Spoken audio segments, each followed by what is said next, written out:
લગ્ન પછી બે પતિ પત્ની માતાજીના મઢે ગયા અને ભુવાજી ત્યાં હતા.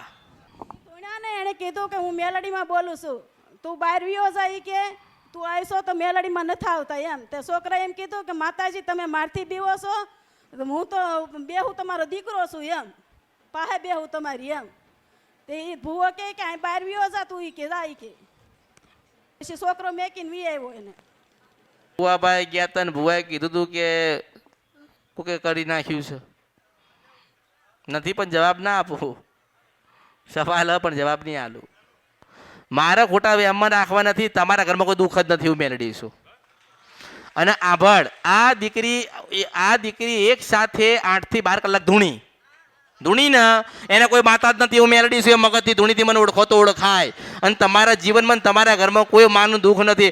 મારી ચાઉના રામસાઉ ચોટીલાના ડુંગરની ભગવતી બોલું છું.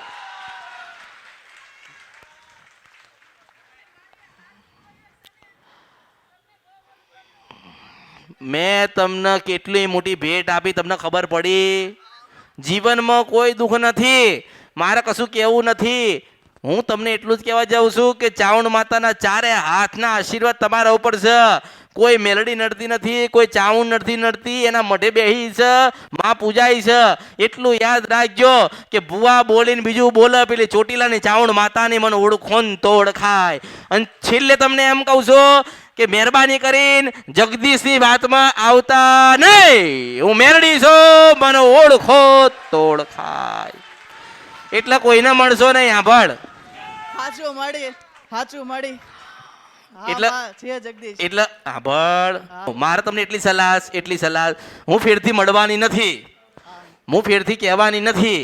મારે તમને એટલું જ કહેવાનું થાય કે દીકરો દીકરી જે પણ કંઈ આપે ને તો હરખ ખુશીથી તમે કેવી રીતે આવી રીતે આયા એવી રીતે ચાઉનના મઢે તમે જજો. કોઈને મળશો નહીં, કોઈની પાસે સંપર્ક રાખવો નહીં.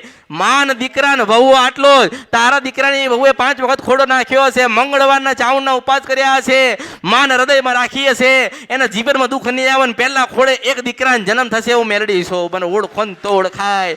તને આ બહેને કહું છું કે તને તે બહાર જોવડાયું અને તને એવું કીધું કે તમારે દીકરીની પાસે મેલડી છે, કારણ કે એને કોકે ખવડાવી દીધું કે એને કોકે મેલડી આપી, એટલે આ વસ્તુ થાય છે. હું એવું કહું છું કે ચાવણ બેઠી છે ત્યાં સુધી કોઈ ખવડાવવા નહીં આવે.